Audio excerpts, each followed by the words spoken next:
Waalaikum warahmatullah. Bismillah, walhamdulillah, wassalatu wassalamu ala rasulillah wa ala alihi wa sahbihi wa man walah, amma ba'd. Tuan-tuan, puan-puan, muslimin, muslimat yang dirahmati, diberkati dan dikasihi oleh Allah Subhanahu wa taala. Kita bersyukur seperti mana yang kita rancang, kita dapat menyambung semula kelas mingguan kita, yang mana kita sampai kepada bab ataupun topik yang berikutnya. Al-Imam Ibnul Qayyim rahimahullah telah menyenaraikan ada 4 perkara yang menjadi saluran ataupun 4 perkara yang paling besar menjadi punca atau penyebab manusia melakukan dosa.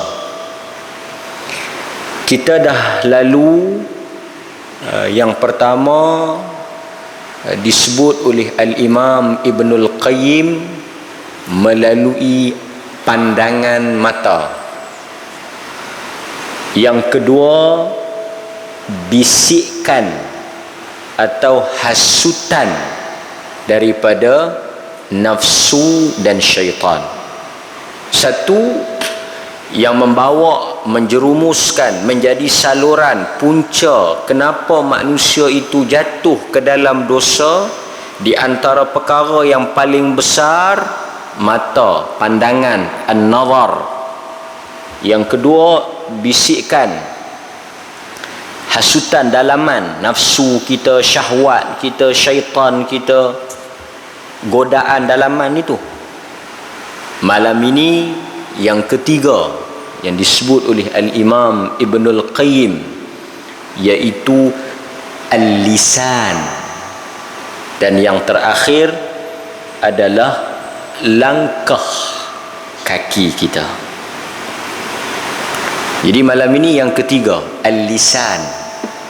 Dan kita tahu tuan-tuan, banyak dalil-dalil yang dibawa oleh Imam Ibnul Qayyim, bahkan di kalangan para ulama, mereka memang meletakkan suatu bab, dan topik ini kerap dan selalu diulang.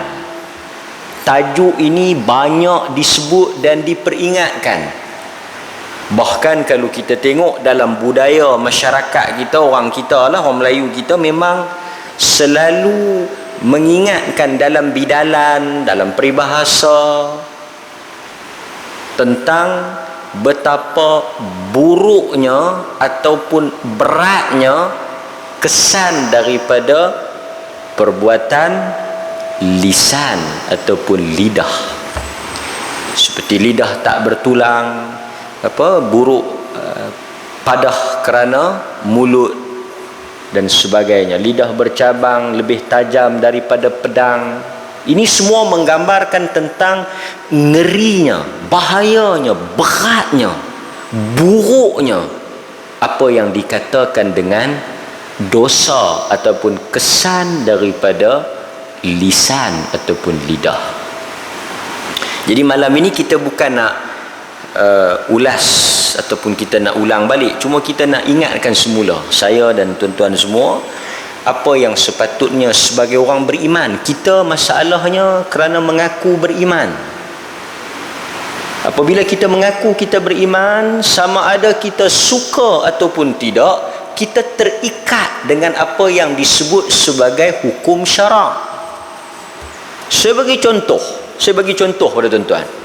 Sebab ada orang dia kata, pasal apa payah sangat ni, tapi dia pun nak keluar Islam kan. Tak apalah, itu urusan dia, kita pun tak nak masuk campur. Mungkin tekanan jiwa ke apa ke, tak apa, masalah macam-macam. Cuma saya nak sebut, sebagai orang Malaysia, ataupun sebagai rakyat Malaysia, warga negara Malaysia, suka ataupun tidak, oleh kerana kita adalah rakyat, adalah warga negara, adalah masyarakat, penduduk di dalam negeri dan negara ini, kita terikat dengan apa yang disebut sebagai undang-undang. Hakikatnya ada benda kita tak setuju, kita tak suka, bercanggah dengan kehendak dan keinginan kita, tuntutan kita tak suka macam tu. Sekarang ada SOP ataupun peraturan macam-macam lah, hari demi hari kan, PKP, larangan tu, larangan ni, tak boleh yang tu, tak boleh yang ni. Sebahagiannya memang kita tak setuju, sebahagiannya memang kita tak setuju, tak mau, tapi kita terikat untuk keluar daripada undang-undang itu. Kita kena keluar daripada negeri ni ataupun negara ni, hidup tempat lain, mungkin undang-undang dia lain, tapi selagi mana kita memegang status sebagai rakyat negara ini, kita terikat. Sebab itu Nabi kata as-sam'u wa ta'ah fima ahibba wa kariha, dengar dan taat kepada pemerintah sama ada dalam urusan yang kamu suka ataupun tidak, dalam arahan yang kita suka ataupun tidak, selagi mana malam yu'mar bima'asiyah, selagi dia tak suruh benda haram. Kalau dia suruh tu benda yang tak haram, kamu ikut sajalah. Sebab tu kita sebagai orang beriman ni, walaupun kita merasakan freedom of speech, orang selalu laungkan perkataan ni lah, freedom of speech, kebebasan untuk bercakap. Jadi dia nak cakap semua benda, dia nak ulas semua benda, dia lupa dia memegang status Muslim. Bila Muslim, Islam, lidahnya terikat, lidahnya itu tertakluk kepada titah perintah Allah. Hakikatnya lidah tu sendiri pinjaman Allah.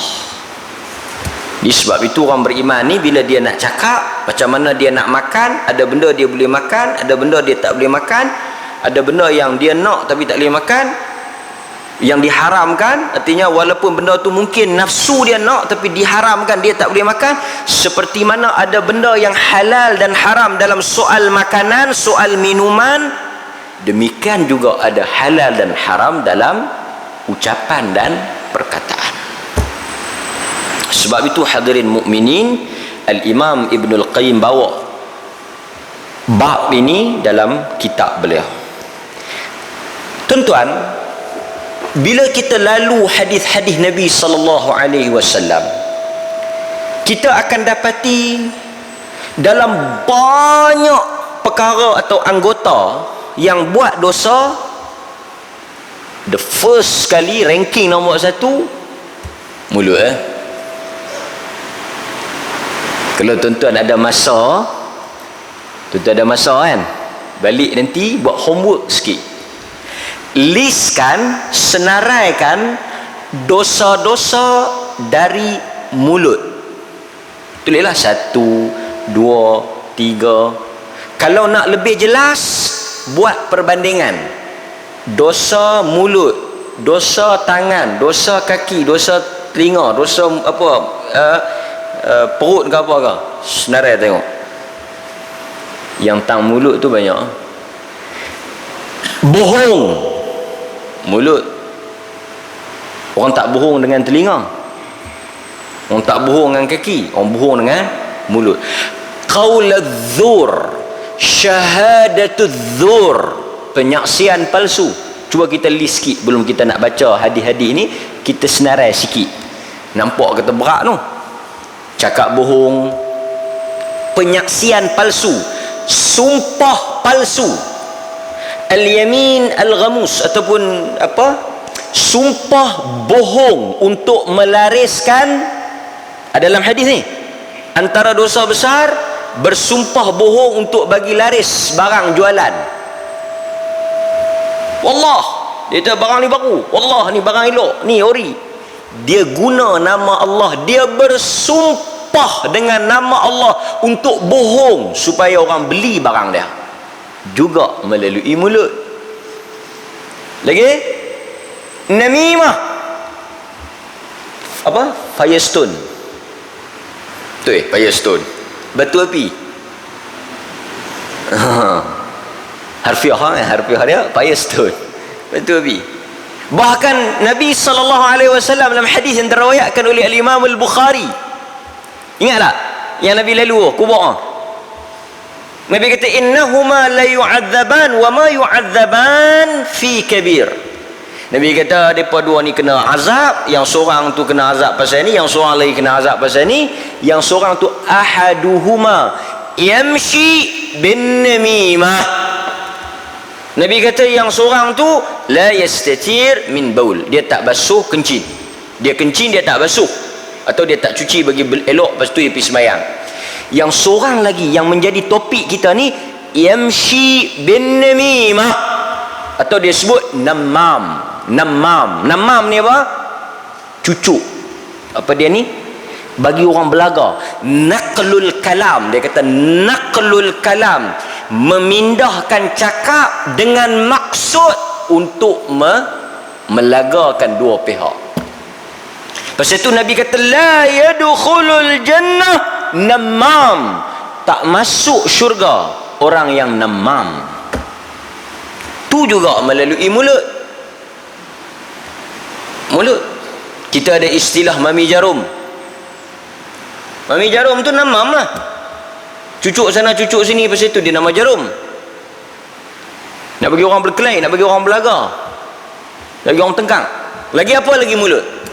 Fitnah, buhtan, menuduh atau buat cerita. Kita orang Melayu sebut fitnah, Quran sebut buhtan. Apa dia? Dia create cerita, dia reka cerita. Buhtan ni Quran kata apa? Walladzina yu'dzuna minal mu'minina wal mu'minat bighairi maktasabu faqad ihtamalu buhtanan. Buhtan apa dia? Dia pergi reka cerita yang orang tak betul, dia pergi create cerita benda tak betul, lepas tu dia pergi sebarkan. Itu maksud fitnah tu, tuduh benda yang tak betul. Okey. Lagi kalau tuduh benda betul, mulut juga. Tuduh benda tak betul, fitnah, buhtan, itu juga mulut punya angkara. Angkara mulut. Satu lagi tuduh betul, yang ni namanya ribah, mulut juga. Apa dia ribah? Apa dia ribah? Mengumpat. Quran kata wala yaghtab ba'dukum ba'da, jangan kamu mengumpat di antara satu dengan yang lain. Kemudian sahabat kata tak, yang kami cakap ni benda betul, yang kami cakap ni memang hak dia betul. Nabi kata yang betul itu mengumpat. Apa maksud mengumpat? Nabi kata zikruka akhaka, kamu menyebut sesuatu tentang saudara kamu, perkara yang kalau dia tahu apa yang kamu cakap itu, konten kepada percakapan itu, dia tahu kata kamu duk cakap benda tu, dia tak suka. Kalau dia suka, yang tu tak nama mengumpat. Macam contoh kita kata dia ni memang kaki makan ni makan. Kalau kita tengok hantu raya pun terkejut.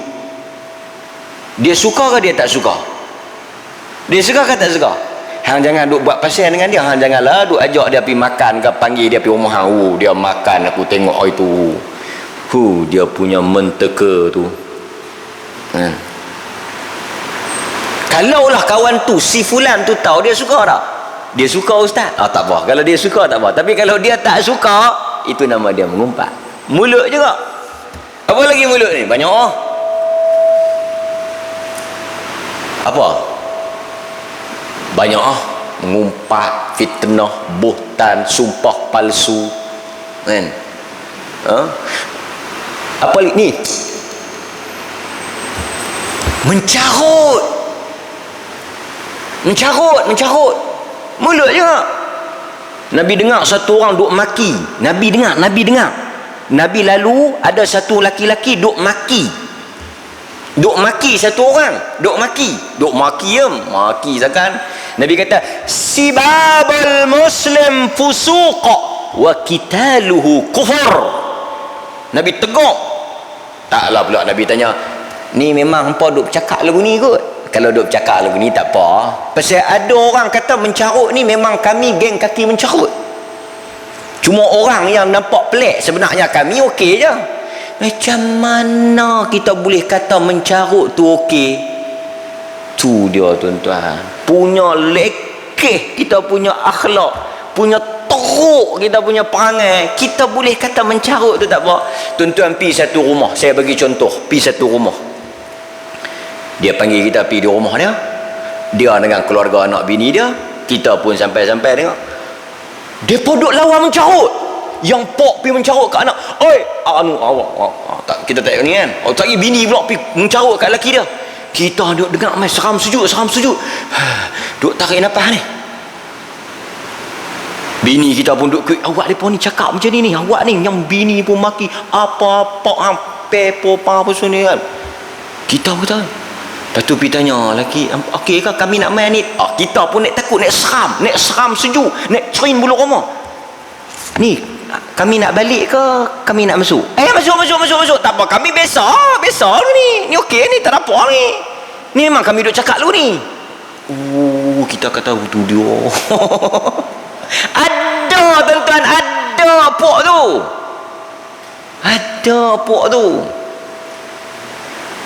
Puak mana bukan puak apa dia ni. Ni puak kepiah lebih lagu tuan-tuan. Dia kata lagu tu. Nasib baik ada dia panggil apa pembantu.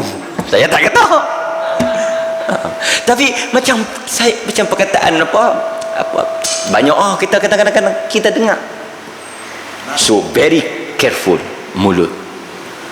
Kata al-Imam an-Nawawi, dia kata i'lam annahu yanbaghi likulli mukallafin an yahfaza lisanahu an jami'il kalam illa kalaman dhaharat fihi maslahah wa mata istawa kalam wa tarkuhu fil maslahah fasunnatu al-imsak an. Tu An-Nawawi kata, Al-Imam Yahya bin Sharaf meninggal tahun 676. An-Nawawi dia kata apa? Dia kata i'lam, saya quote perkataan An-Nawawi ni. Dia kata i'lam, ketahuilah oleh kamu, yanbaghi likulli mukallaf, dituntut ke atas setiap orang yang mukallaf, setiap orang yang baligh, berakal, setiap orang muslim yang terbeban kepadanya hukum syarak, ayyahfadha, untuk dia menjaga lisanahu, lidah dia. Setiap orang mukallaf yang akalnya waras, orang gila tak sebelah. Kadang-kadang orang gila boleh bercakap lebih elok daripada orang yang itu kita kata, ni gila ke?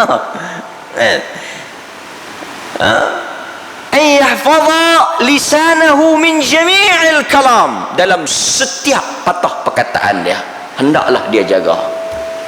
An-Nawawi kata, maksudnya wajib.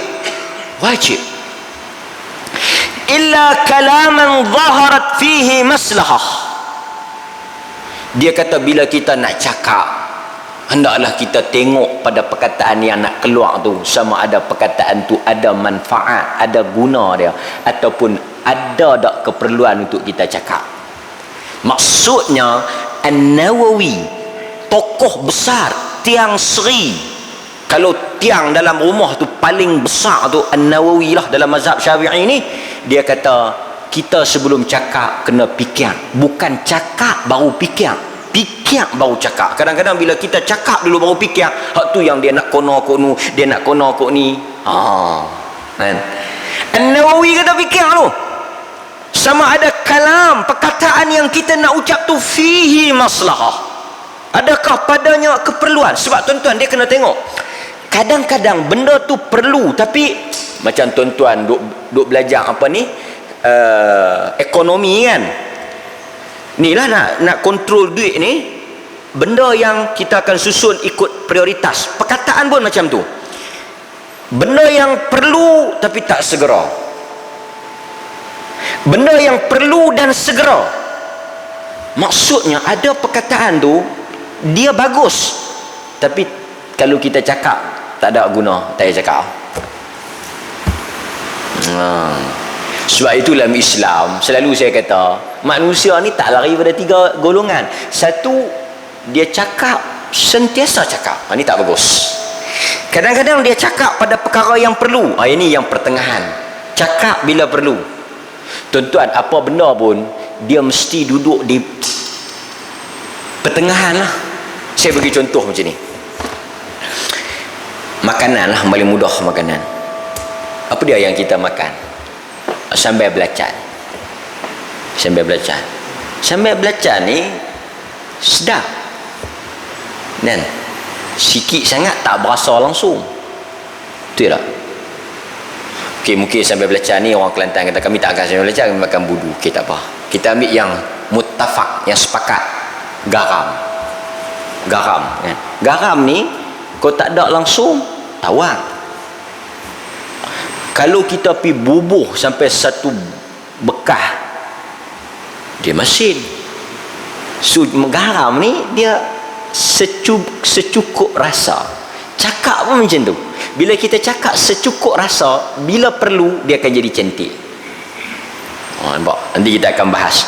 Kemudian kata Al-Imam Nawawi, jika mari satu perkataan kita pun tak tahu cakap bagus ke tak cakap bagus ke, ataupun kalau kita cakap pun tak ada apa, An-Nawawi kata lebih baik masa tu tak payah cakap. Okey, sebelum nak baca hadis, sebab benda ni saya kena sebut dulu, lepas tu bila kita baca hadis baru nampak. Sat lagi bila saya dengan tuan-tuan semua sama-sama kita baca hadis-hadis dia, saya nak ingatkan tuan-tuan pada satu perkara besar dalam hidup kita hari ni, realiti. Dulu nak mengadu domba kena bawa mulut, betul tak? Nak mengadu domba kena bawa mulut. Pasal tu dia tanya Mami Jarum, awak yang Mami duk bawa mulut ni, dialah kalau aku tak bawa mulut, aku nak tak mana mulut. Dulu mulut kena pergi bawa. Tak bawa mulut tu maksudnya memanglah kita bawa mulut, kena bawa cerita lah. Bagus tak? Tak bagus. Dulu bila kita baca hadis lisan, kita akan nampak lidah, mulut, cakap. Sekarang ni kita dah tak cakap, tapi kita punya cucuk, kita punya kucai, kita punya lagi sakan. Apa dia? Lah kita tulis. Lah sekarang kita tulis. Sebab itu manusia bila dia baca hadis-hadis, sebelum kita nak baca hadis, kita nak lalu hadis-hadis lisan, tuan-tuan kena faham bahawa lisan itu ada maksud dia, ada tujuan dia. Sekarang orang boleh berbohong melalui tulisan, orang boleh mengadu domba melalui tulisan, orang boleh sumpah bohong melalui tulisan. Bahkan dulu kita nak bawa mulut, Mami Jarum bawa mulut berapa rumah larat. Cuba tanya Mami Jarum yang sedang bertugas ataupun yang telah bersara wajib. Cuba tanya, hang dulu masa duk cucuk orang berapa rumah hang larat? Dia kata boleh lah 3 rumah, aku tak larat lah, nak berjalan lagi lah, nak bercakap lagi lah. Habis sangat 3-4 rumah, habis sangat nak teror sangat, bolehlah sekampung. Tapi hari ni satu dunia, berapa puluh ribu orang retweet, tahu retweet, Twitter retweet, berapa puluh ribu. Sikit je kita tulis mangkuk, perkataan mangkuk tu berapa ribu orang share, berapa ribu pula orang komen, berapa ribu pula orang kata tambah kat atas. Tu dia tuan-tuan, dia punya nazik tambah dia. Kita tulis di Arau, dia tambah di mana? Nuh, Mogadishu, Somalia. Dulu mulut boleh tak buat lagu tu? Mulut boleh buat? Boleh heret mulut pergi Somalia? Tak kat kampung ni ya, kampung Banak tu. Sebab itu tuan-tuan, hari ni bila kita cakap soal lidah, bila kita cakap soal lisan, atau orang Penang kata jengkai orang tu, dia jengkai orang tu, dia komen tu, dia cakap tu, dahsyat. Dulu saya dengar satu video, dia tak puas hati, dia kata ini bapak setan. Tu dia, kita ingat dia nak kata setan dia tak padan, bapak setan. Dia kata kat kawan tu bapak setan. Maksudnya dia ni memang sakal lah. Lepas tu kadang-kadang dulu tak tahu lah, sekarang kurang lah sikit. Dulu kita pergi, dia kata ceramah agama, tapi bila kita duduk, dengar Siti Nurhaliza menyanyi pun tak sakal macam ni. Bismillahirrahmanirrahim, Alhamdulillahirabbil alamin. Kepala bapak dia pun tu dia Alhamdulillahirabbil alamin. Tu ibu kepala bapak aku ni apa nu anak nu yang tadi cantik alhamdulillah, salawat dan salam ke atas junjungan Nabi.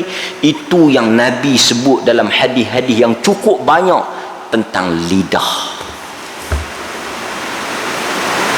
Maka hadirin mukminin, sebelum kita nak lanjutkan perbincangan kita, maka saya nak tekankan sekali lagi bagi diri saya dan semua yang ada di sini, hadis-hadis ancaman, ingatan Nabi tentang lisan juga mestilah diluaskan tafsirannya kepada tulisan yang sekarang ini menjadi medium yang paling besar. Dan tuan-tuan jangan lupa ni, jangan duk main-main dengan tulisan ni. Dia tertulis bukan kata laki bini boleh berkelahi, laki bini boleh bercerai, kerajaan boleh jatuh. Tuan-tuan ingat tak? Saja kita flashback balik. Tuan-tuan semua jenis banyak berita dunia tak makan Malaysia, kita semua dunia.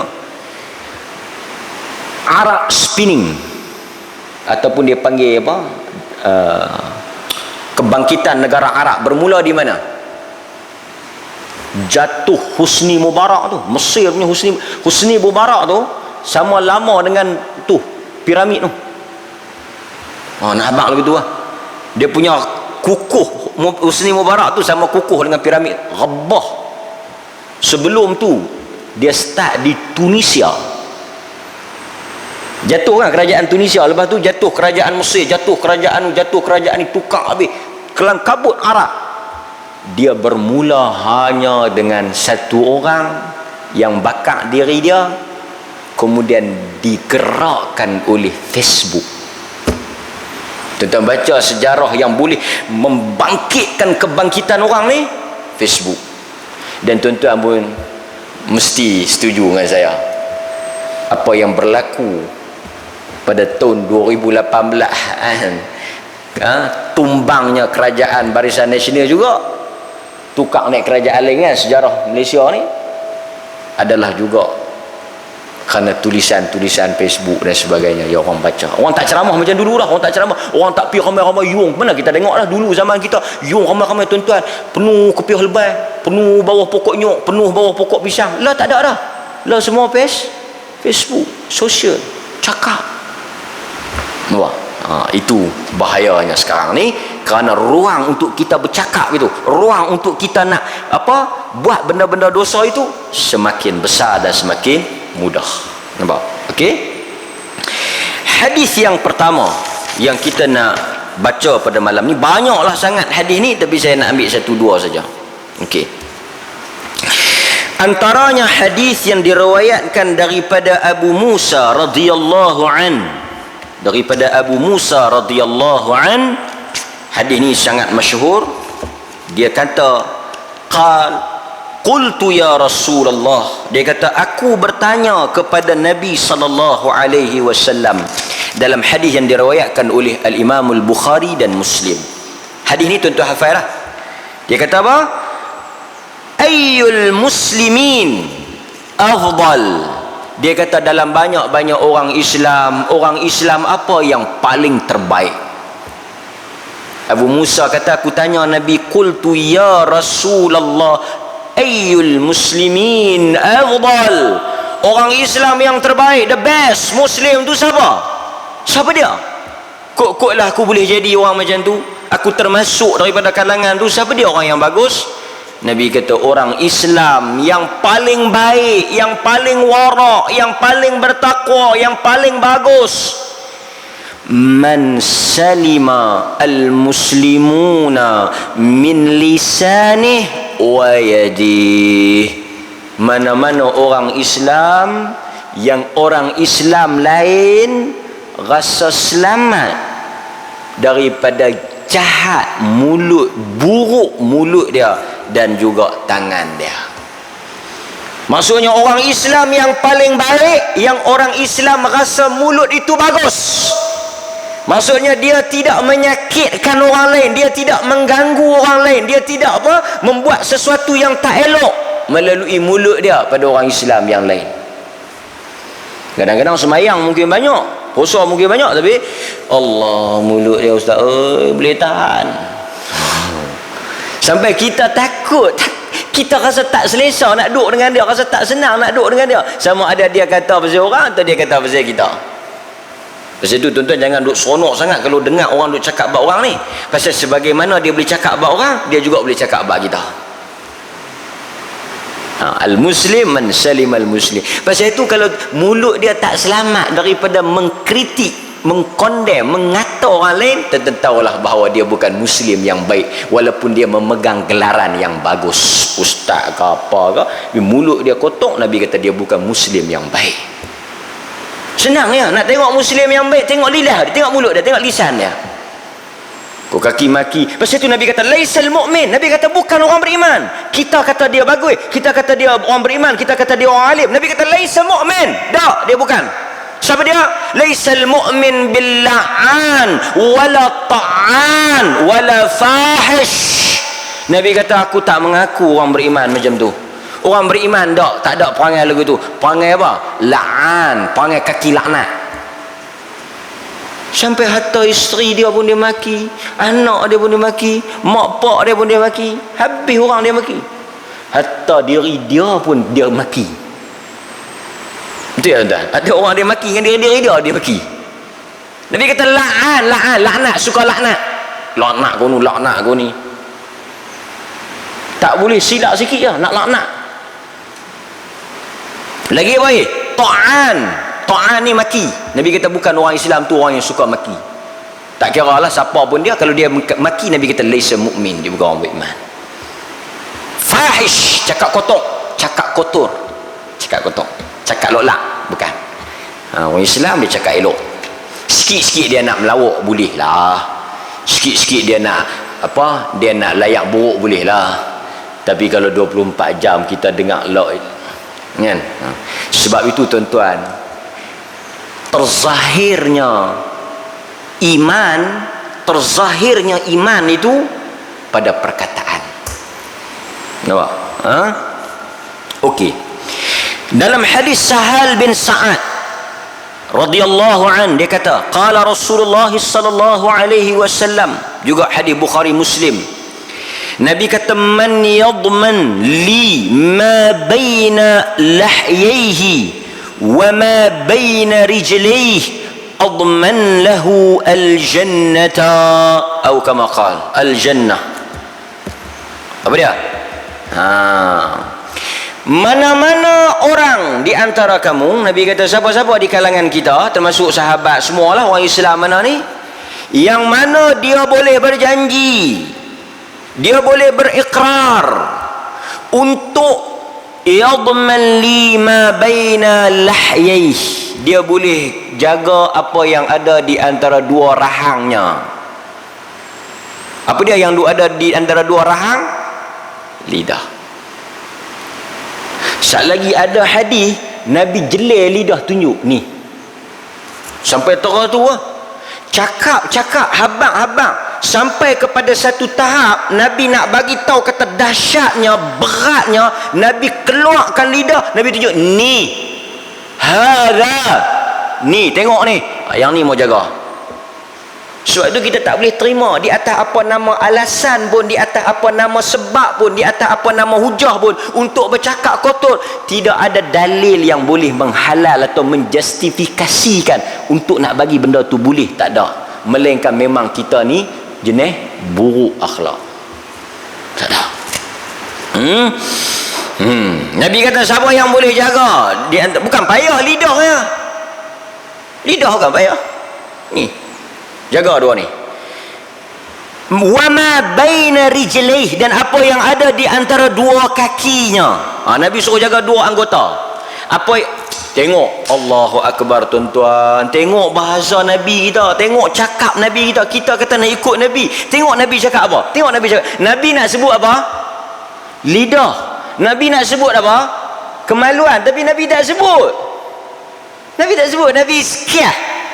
Tu cantik Quran tu, tengok, dia nak kata bersetubuh, dia tak kata bersetubuh. Quran nak kata jima'. Pasal itu guru kita yang mengajar yang bagus-bagus, dia bila dia nak cakap benda-benda seks ni, dia tak cakap direct tau, dia kiah macam tu. Suami kalau nak bersama dengan isteri, cantik bahasa dia. Suami kalau nak mesra dengan isteri, cantik. Dia tak cakap tu. Dia peganglah bahagian sulit dia. Dia sebut bahagian sulit. Dia peganglah bahagian ni, dia punya tempat dia selalu najis. Dia pilih, dia malu nak cakap. Mari mana tebuk seketui. Yang duduk di bawah pula duduk tumpang gelak. Ini yang bagus. Bobo lagi ustaz. Awak tak jadi badak kau tu. Kan kita habis geram pun kita kata mangkuk. Bangkuk tak bertangan, mangkuk tak teruk, mangkuk pinggan, benda yang kita duk guna hari-hari. Kalau nak ikut angin, kalau nak ikut geram, kita pun boleh kan. Okey. Apa yang ada di antara dua kaki? Kemaluan. Nabi kata siapa di antara kamu, mari kita lawan berjanji. Nabi kata mari kita janji. Kamu janji macam ni ke aku janji macam ni untuk kamu. Tu dia. Nabi ajak kita ikrar. Admannahu al-jannah. Aku jamin satu tempat dalam syurga. Jangan risau, jangan bimbang untuk masuk dalam syurga. Ni garantor dia. Garantor, betul garantor kan? Ni garantor dia. Esok di hari akhirat cari aku. Kalau tak boleh masuk syurga, cari aku. Tapi nak masuk syurga, nak di bawah jaminan Nabi, confirm Nabi dah siap tempat untuk kita, jaga dua benda. Mulut dengan apa yang ada di kemaluan. Jangan duk melampaui batas. Okey. Tengok satu lagi hadis daripada Sufyan bin Abdullah radhiyallahu an. Daripada Sufyan bin Abdullah radhiyallahu an, Nabi kata apa? Qala qultu ya Rasulullah, hadithni bi amrin a'tasimu bih. Dia kata, ya Rasulullah, tolonglah bagi aku satu perkataan untuk aku berpegang, untuk aku beramal, untuk aku jadikan sebagai satu perkara besar dalam hidup aku. A'tasimu, untuk aku berpegang sungguh-sungguh. Habaq mai satu benda besar yang aku nak berpegang sungguh-sungguh ni, aku nak jaga sungguh-sungguh. Habaq mai, maksudnya kena habaq benda besar lah, pasal nak pegang ni, nak jadikan sebagai satu perkara yang utama. Nabi kata dekat dia, qul Rabbi Allah, kau sebutlah Allah Tuhan aku. Akidah. Yang pertama kau jaga akidah. Yang kedua apa dia? Thumma istaqim, engkau istiqamah. Takut awal kau bagus, mai tengah mai ujung kau gelong lingkup. Pasal Allah Ta'ala dia nak kira hak ujung. Innamal a'malu bi khawatimiha. Amalan ni tuan-tuan jangan do over confident. Awal tu bagus, permulaan tu elok, dekat-dekat nak hujung kita tak tahu, tergelincir. Bukan tak tahu kan, gugur sebelum. Tuan-tuan cuba tengok harum ni, punya bunga punya bagus. Kita sini duk kira kilo dah tanah, tak tahu dia pergi gugur. Cerah. Awak tak menangis berlagu. Nampak? So kita, Nabi kata summa istaqim, kau kena istiqamah, konsisten. Dia kata apa lagi? Dia kata qultu ya Rasulullah, ma akhwaf ma takhafu alayya. Satu lagi nak minta, apa benda yang paling kau takut? Tadi dia tanya apa benda yang kau nak pesan supaya aku berpegang, jaga benda tu. Sekarang aku nak tanya ya Rasulullah, aku nak tanya satu benda kat kau Rasulullah. Apa benda yang kau paling takut, yang kau bimbang, yang kau risau aku buat, atau yang kau nak suruh aku takut, berhati-hati dengan benda tu? Apa dia? Nabi kata dekat dia. Nabi tak cakap. Nabi tak cakap. Tadi Nabi jawab, yang ni Nabi tak cakap. Bila dia kata, apa benda yang kau takut Rasulullah? Apa benda yang kau risaukan? Apa benda yang kau bimbang? Dan apa benda yang kau nak suruh aku takut juga? Maksudnya benda tu bahaya lah. Benda bahaya tu apa dia Rasulullah? Benda yang paling bahaya lah. Pasal kalau benda bahaya ni banyak, jenuh Nabi nak terang. Benda paling bahaya. Kita boleh terjemah macam tu. Nabi kata apa? Nabi tak kata. Nabi tak kata. Fa'akhadha bilisan. Nabi ambil lidah dia.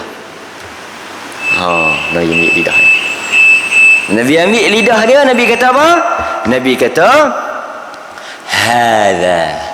Nabi kata yang paling bahaya, yang paling aku takut, yang aku Nabi sendiri takut. Hadha maksud ini, dia tunjuk isyarat. Pasal itu hadha ni isim isyarah, tunjuk ni. Hadis rawahu Tirmidzi, dan al-Imam Tirmidzi kata hadis ni hasan sahih. Maksudnya hadis yang boleh dijadikan hujah. Nabi tak tunjuk tangan, Nabi tak tunjuk kepala, Nabi tak tunjuk kaki, Nabi tak tunjuk perut, Nabi bawa keluar hadza.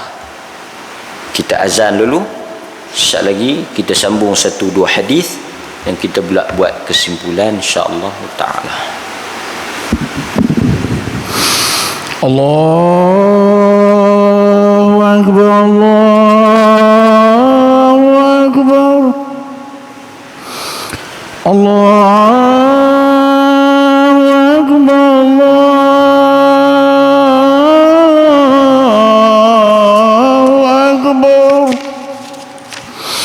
أشهد أن لا إله إلا الله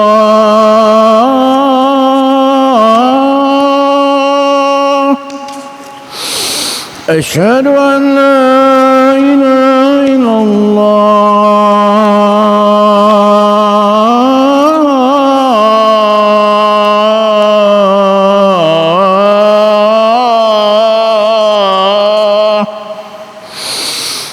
أشهد أن محمدا رسول الله أشهد أن محمدا رسول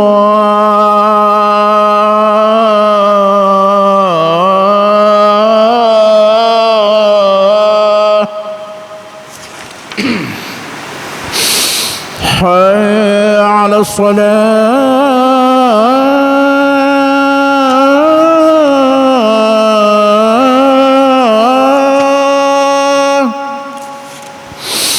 حي على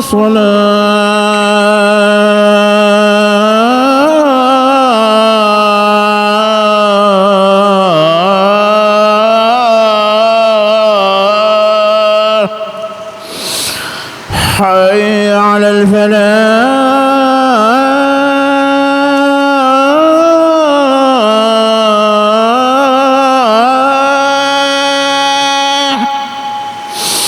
حي على الفلاح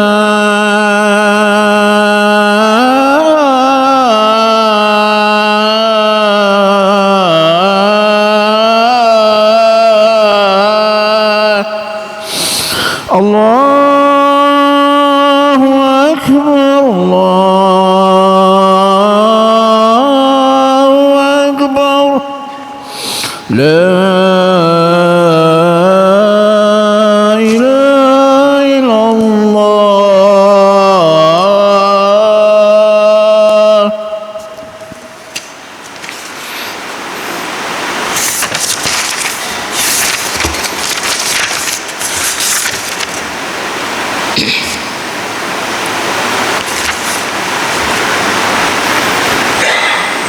Okey. Ambil satu dengan dua lagi cukup hadis. Tuan-tuan,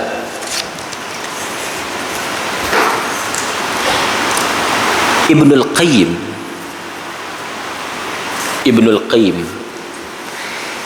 dia ada satu perkataan yang menarik. Tuan-tuan tolong ingatlah. Tolong ingat. Cantik. Bila saya baca, ush, hebat. Dia kata apa? Wa minal ajab. Dia kata di antara benda yang ajaib. Ibnu Qayyim kata, ini cantik perkataan dia ni, kalau kita boleh tulis atau kita boleh ukir, kita boleh buat frame, cantik. Dia kata di antara perkara yang takjub, bukan ajaib maksudnya maksud macam kita tengok cantik dah. Ajaib ni maksud pelik. Arab ni ajib. Ajib ni maksud pelik tau. Di antara benda yang pelik pasal itu Al-Quran apabila dia cerita keadaan orang Arab, bila Nabi SAW Nabi suruh orang Arab buang berhala yang banyak, yang ada lebih kurang 360 berhala tu, buang semua tu, sembah Allah satu je. Qul huwallahu ahad. Arab kata apa? Inna hadza la syai'un ujab. Itu dalam Quran. Bila Nabi kata la ilaha illallah, Tuhan satu ya, ni semua tak ada. Depa kata apa? Perkataan yang kau sebut tu, yang kau suruh kami sembah Allah satu tu, mengesakan Allah tu, yang suruh buang berhala-berhala ni, yang ramai-ramai, yang banyak-banyak ni, suruh tok buang. Hadza syai'un ujab. Ajib, pelik. Ujab, tak tahu nak kata pelik-pelik tu, pelik sakan hang ni, macam tu. Sangat pelik. Ujab, sangat pelik. Pasal apa? Pasal kami duk faham lama dah kata Tuhan banyak, Tok Pekong banyak, berhala banyak, tiba-tiba hang nak suruh jadi satu pelik tak pernah dengar. Pasal itu tuan-tuan, bukan semua benda pelik, dan kita pun kadang-kadang lebih kurang macam tu. Pelik hang ni, beling pada orang tak pernah buat lagu hang. Nanti dulu, dengar dulu hujah kan. Dia duk mencontoh banyak benda. Ada sahabat-sahabat kita duk tulis benda yang benar tetapi orang rasa pelik. Dia duk faham lama dah doa dalam sujud tu Nabi suruh, tapi dia faham sujud akhir. Orang habaq kat dia sujud pertama pun boleh. Hang pelik pelik hang ni tak pernah dengar pun. Nampak pelik tu kira tak mau ikut, kira tak mau dengar, tak mau hang ni. Apa dia orang duk sujud lama dah, sujud akhir hang semua ada pula semua sujud boleh. Pelik hang ni. Nampak sebiji macam jahiliah kan. Pelik tu tak semestinya pelik tapi benar. Betul, ada ada ustaz tu dia buat buku pelik tapi benar dalam solat. Pecah ni sakam meletup habis. Salah satu gambarnya dukung budak. Pun dia tak baca pun. Orang kita satu bab lah, bayarlah. Jenis tak mau baca habis, baca kepala surat khabar. Baca ni. Dia tengok dalam tu duk dukung, semayang duk dukung budak. Dia tak baca dah hadis Bukhari ke, hadis Umamah ke, hadis siapa ke apa. Pelik pok ni tu dia.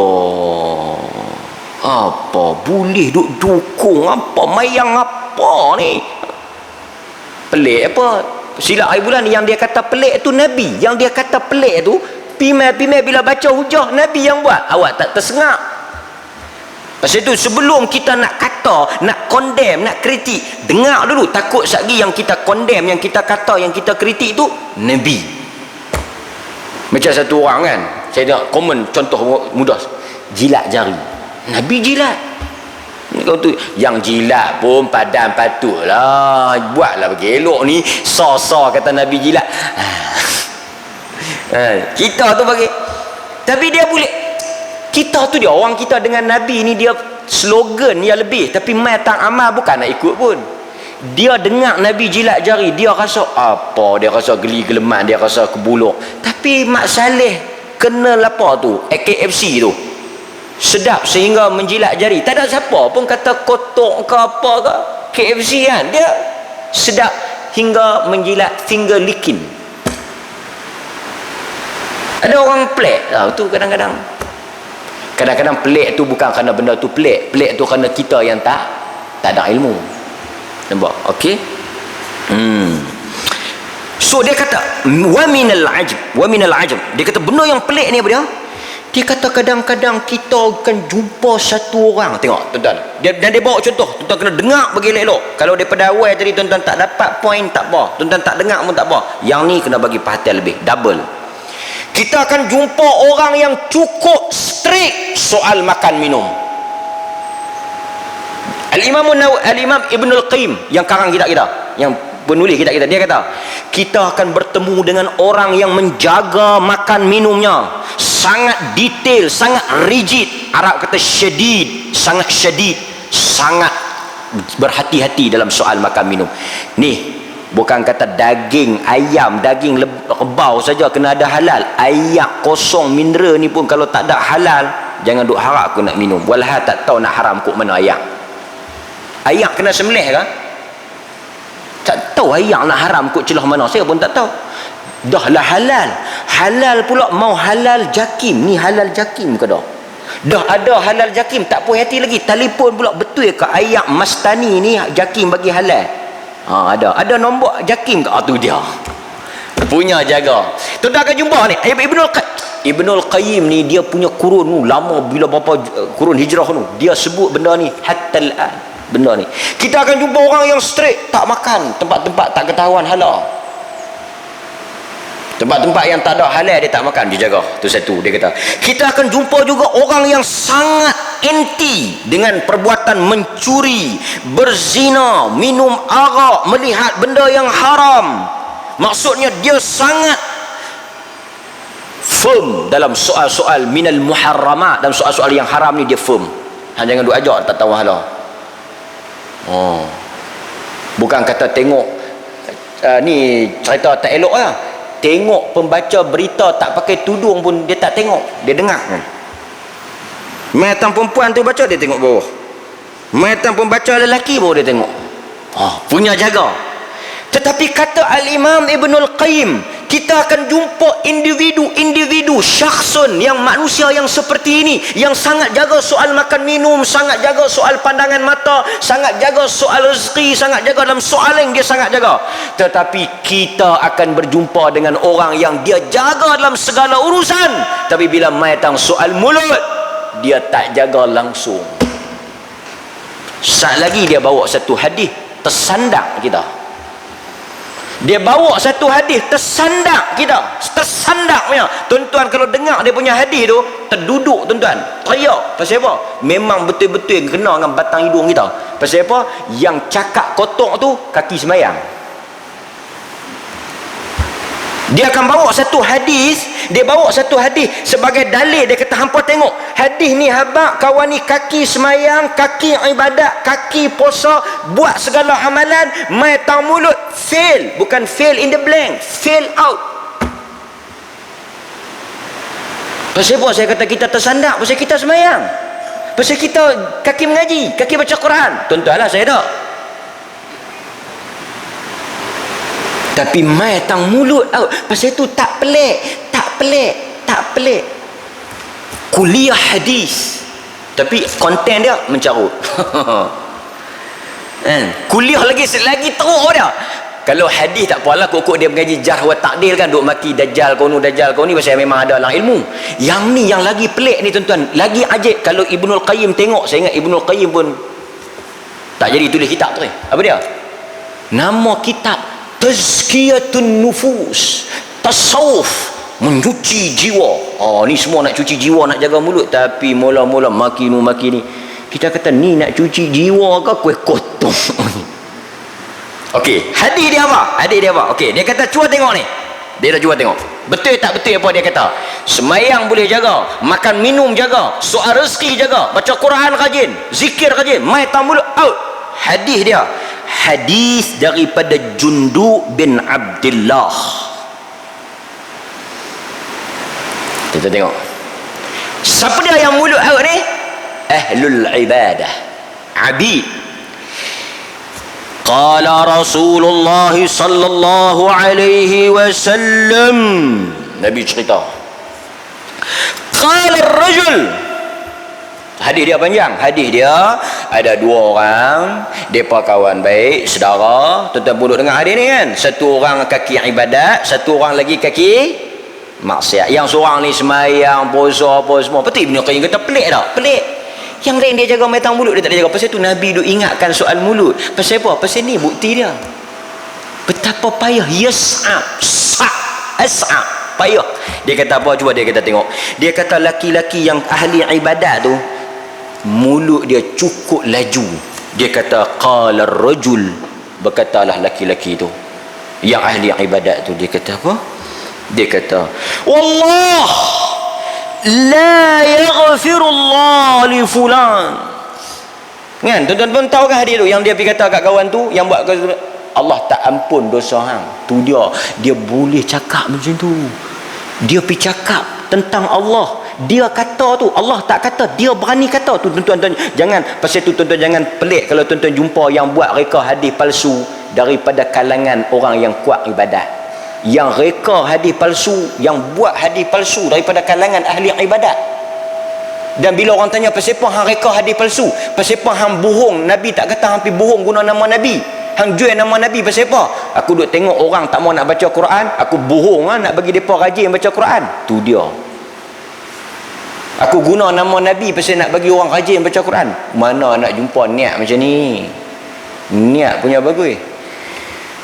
Lepas tu bila dia mati, tuan-tuan, apa berlaku? Allah Ta'ala tak ampun dosa dia, Allah Ta'ala ampun dosa kau tu. Saya nak cerita apa yang Ibnul Qayyim maksudkan di sini. Dia kata apa? Murad dia apa? Dia nak habang macam mana ahlul ibadah boleh rosak jahannam, binasa. Sampai dia kata apa? Tuan-tuan tengok dia kata apa? Nampak? Qad abadallah, orang ini telah buat ibadat sepanjang hidup dia. Orang yang ni telah buat abadallah, telah beribadah sepanjang hidup dia, tetapi kesemua ibadat itu musnah hanya dengan sepatah perkataan. Dia masuk syurga kan neraka? Tuan-tuan kalau baca hadis ni, dia masuk syurga kan neraka? Dia masuk neraka. Ibnu Qayyim kata ben habis hok lama-lama hanya dengan silap dalam satu perkataan. Perkataan tu kecil ke besar? Perkataan yang dia kata Allah tak ampun dosa hang tu kecil ke besar?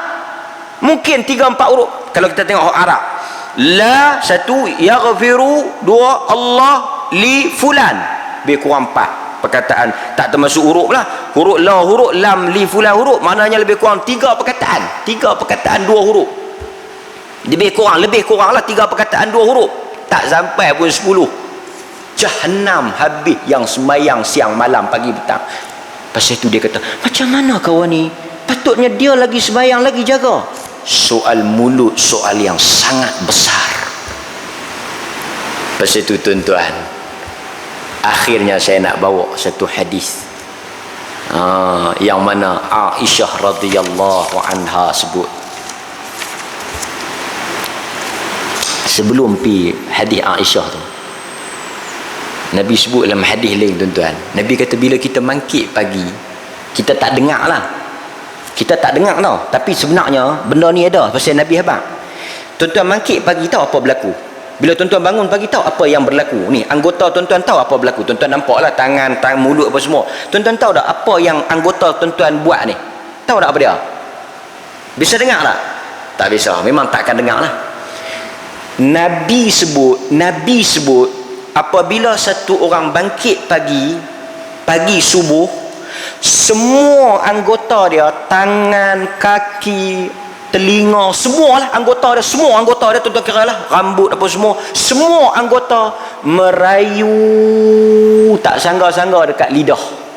Tangan merayu kat lidah, apa lagi, hidung, mata, telinga, semua merayu dekat lidah. Semua anggota meminta dekat lidah, mencakap dekat lidah. Setiap pagi sebelum kita nak start hidup, depa minta apa? Depa kata dekat lidah, depa kata ittaqillah fina, hang lidah, tangan kata, mulut kata, hidung kata, semua kata ittaqillah fina. Hang ni semua ni kira semua mai pajak, jom tangan, jom telinga, jom hidung, mai pi kat lidah. Ittaqillah fina. Hang tolong takutlah dekat Allah untuk kami sama. Hang tolong takutlah Allah beda kami. Pasal apa? Depa kata dekat lidah, fa innama nahnu bika. Kami semua ni, hidung, telinga, tangan, kaki, perut, kepala, apa semua ni bergantung pada hang lidah. Ni kita cakap, saya cakap, anggota tuan-tuan cakap, semua cakap. Ni kami ni bergantung pada hang. Pasal apa? Fa inistaqamta. Kalau hang lurus, lidah tu lurus, kami pun lurus. Kalau hang i'wash, kalau hang bengkok, kami pun lingkuk. Itu perbualan anggota badan kita dengan lidah every morning. Itu dia. Kita kata Allah Ustaz, satu dua perkataan takkan nak Jahannam habis. Jahannam. Satu hari tuan-tuan, last hadis terakhir,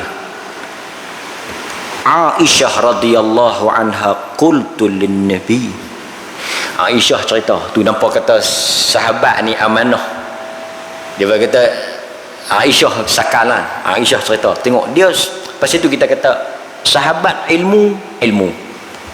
Dia kata apa? Dia kata pernah satu hari, Aisyah pernah, tapi jangan duk kata saya Ustaz nak buat jana, Aisyah tu pun cakap macam tu, saya bukan Aisyah. Tak boleh lah alasan itu. Aisyah cerita anak abang kata dia pun salah, jangan jadikan dia hujah. Itu satu. Dia kata apa? Dia kata hasbuka min Safiyah kadha wa kadha, yakni qasirah. Dia kata satu hari, kan kita ada cerita next time lah ni, bergaduh madu sama madu ni. Dia kata satu hari aku bisa cakap sesuatu pada Safiyah binti Huyai al-Akhta, Yahudi. Isteri-isteri Nabi ni, mereka duk sama-sama, mereka biasalah krisis. Krisis. Pasal tu tuan-tuan, mana nak cari, dia tahu no Ustaz, no mana nak carilah semua bini baik-baik, bagus. Bini Nabi pun mereka krisis. Manusia.